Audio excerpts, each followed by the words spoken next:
I have the privilege of sharing with you the news that Dick Hamada, the late Dick Hamada, is now a new member of the U.S. Army Military Intelligence Corps Hall of Fame.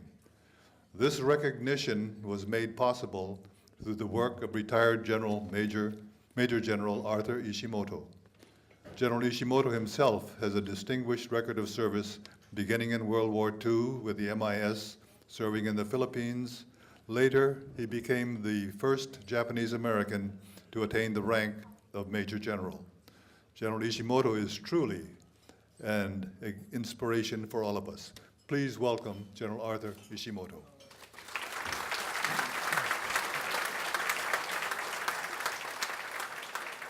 Fellow veterans, welcome and aloha. I see a few of my MIS friends here from World War II. We are at the twilight of our lives, and our numbers are becoming few. Members of the MIS participate in every major campaign in the Pacific and in China, Burma, India. We were the first in combat on the islands of Guadalcanal in October 1942. The MIS was classified as a secret organization, and some members participated in top secret operation. When we were discharged, we signed an oath not to divulge any information of our wartime activities. Our lips were sealed for 27 years. We were prohibited to say anything to the public or to our families. We are truly the shadow warriors and known only as interpreters. Oh yes, we heard the sounds of war. We heard the speeding sounds of bullets, the chatter of machine guns, the distinct whooshing sounds of mortars raining down on us. Contrary to public opinion, we made beach assault landings, parachuted behind enemy lines, flushed enemies out of caves, went on scouting mission to capture and interrogate prisoners. My classmate from Camp Savage was a spy in China. Many of us were combat soldiers and not interpreters. Many stories were written about Kenny Yasui, Roy Matsumoto, Frank Hachia, and Hoichi Kubo, and rightly so. But none were about the late Staff Sergeant Dick Hamada.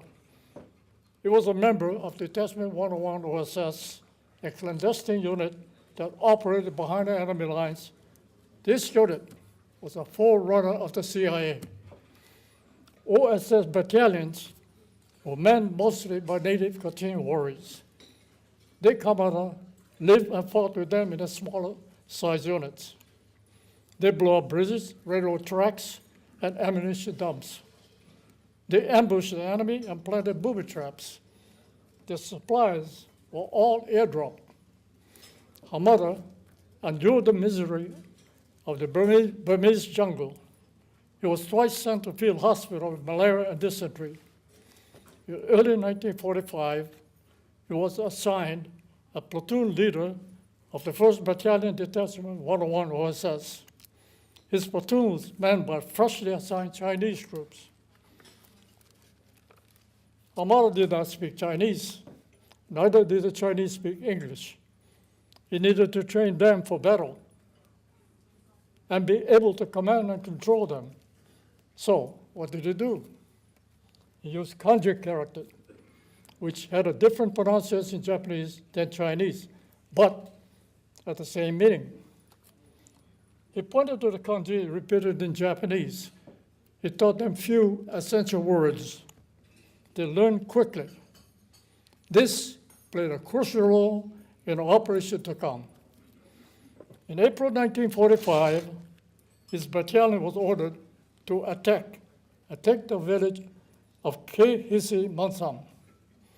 The Japanese fought fiercely, and casualties mounted on the Kachin side. The Kachins began to retreat and desert, reducing the battalion's strength to nearly 1/4 of its original strength. On the third night of the battle, the enemy launched an all-out attack on the left flank guarded by Hamada's platoon.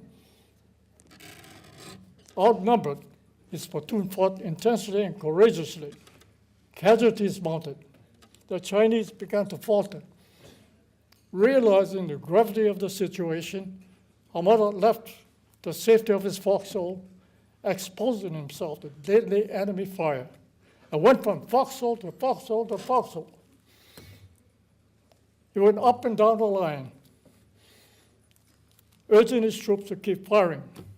He even manned the machine gun.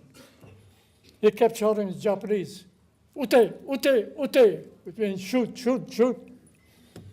He said, "Gambare, hang in there." He repeated those words. His troops understood and responded and kept fighting. Hamada also fears danger of being shot by his own troops because he looked like the enemy. The enemy casualty mounted, they withdrew, and finally vacated the village of Kehisi Monsam.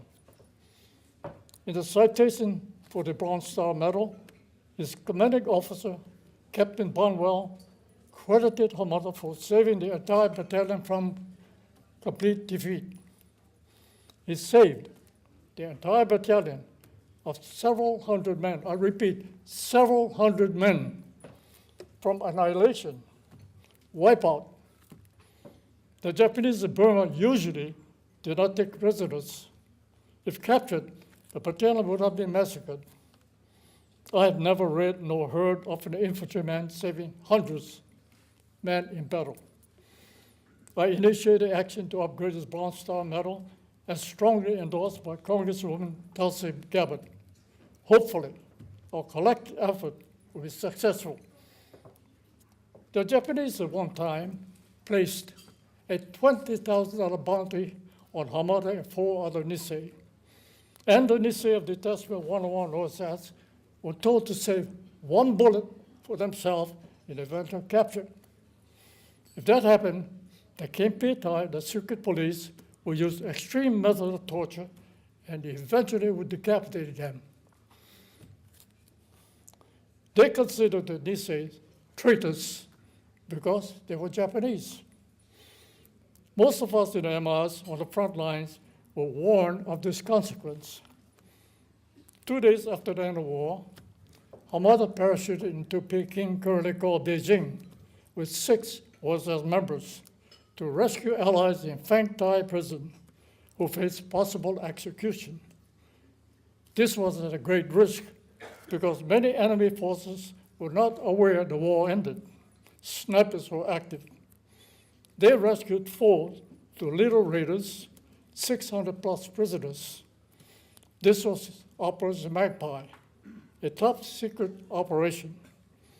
For this effort, he received the Soldier's Medal in Washington, D.C., and a Brass Order Award from the President of the Republic of China, Chiang Kai-shek. He also received a personal note from President Truman. After 70 years, Staff Sergeant Dick Hamada will be finally recognized for his gallantry and performance above and beyond a call of duty.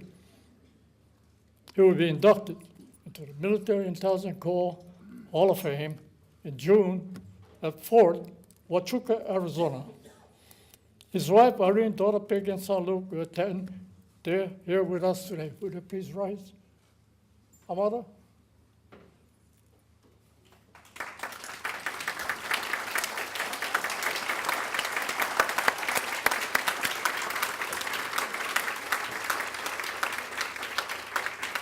Thank you.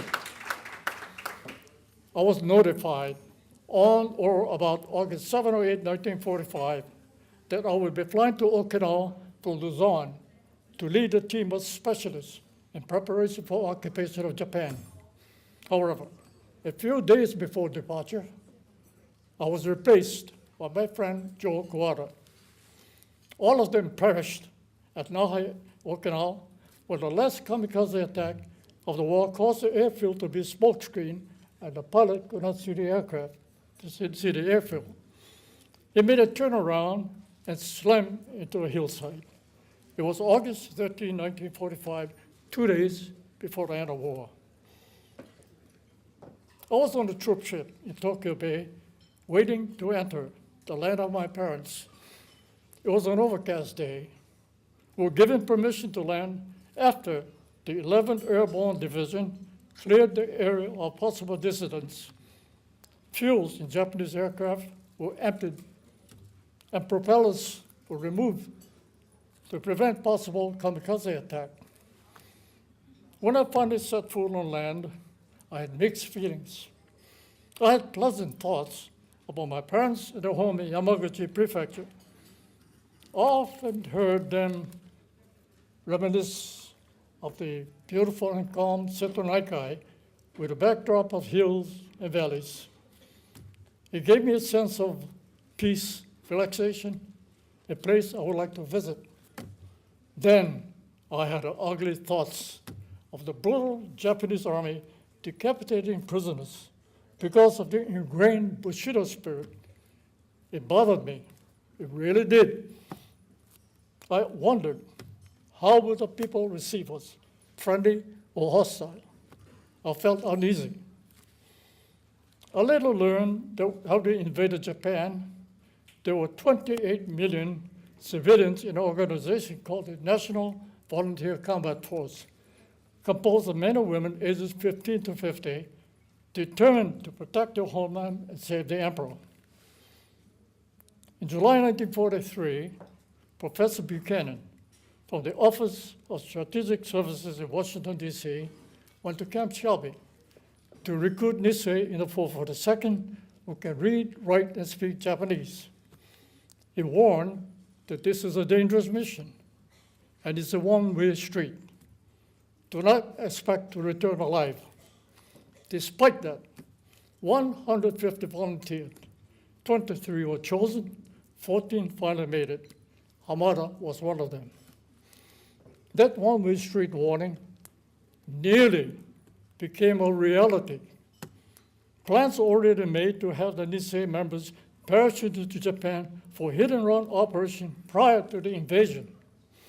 They were trained for it. It was really a suicide mission. The plan ended when they dropped the A-bomb. This story was told to me by the late Lieutenant Ralph Empuku, a friend of mine, when I met in Tokyo in 1945. He was selected for this mission. Like Hamada, Empuku deserves to be inducted into the Military Intelligence Corps Hall of Fame, an upgrade of his medal. I read some of his combat experiences. He is a hero. Having lost the war, economically and psychologically, Japan was in a pits. I felt the feelings of gloom and doom. I saw the devastation from Yokohama to Kawasaki to Tokyo. Kawasaki was completely devastated. I saw a barren landscape, nearly void of human beings. I deeply felt sorry for the people. Not many survived the incendiary bombing of March 10, 1945. 100,000 were killed, another 100,000 injured, and many died from suffocation. My initial concern about the people reacting towards us quickly vanished. People raiding the garbage can for leftover food from our mess hall. It's a sad sight to see. It is always the women and children who suffer the greatest. My heart went to them. Many GIs were handing out candies and cookies to the children. This Japanese attitude towards Americans is monstrous disappeared. By November 1945, I saw a great improvement. Most of the debris were gone. People looked healthier and cleaner. Business shops began sprouting all over. Nightclubs opened. Japan was the only way to recovery. I was appointed to establish and to conduct a translator school at NYK building in Tokyo. I had 150 students. I was the principal and instructor all rolled into one. To become a translator meant a good paying job. They had great incentive to succeed. One of my students reported class an hour late. He was very remorseful and almost in tears. He came to my desk, got down on his hands and knees and started to apologize to me in Japanese. I stopped him and said, Get up, don't do that. Just explain to me in English, in writing. This is what he wrote. On my way to class, I had a problem with my bicycle. The atmosphere of my tire escaped, and I had it repaired. I told him, you had a flat tire. And those are idioms that you need to know to become a good translator. He did become a good translator. On another day, I was interrupted in class by a receptionist who said, there's a Japanese gentleman here to see you. He mentioned your name. I said, mention my name? I don't know any Japanese. Curiously, I went down to see him. He looked familiar, but I could not place him. He bowed low and said in very polite Japanese, "Ore ni marimashita," meaning I came to pay my respect and to thank you. I recognized his voice. By golly, he was the prisoner I interrogated in Luzon. Incredible. Today, our former enemy is our friend and strong ally. My experience in Japan has been an emotional yin-yang. It will forever be etched in my memory. Unfortunately, time will not permit me to tell the more touching and interesting things I saw. The story of my interrogation is an interesting one to tell, but I will save it for another time. Thank you.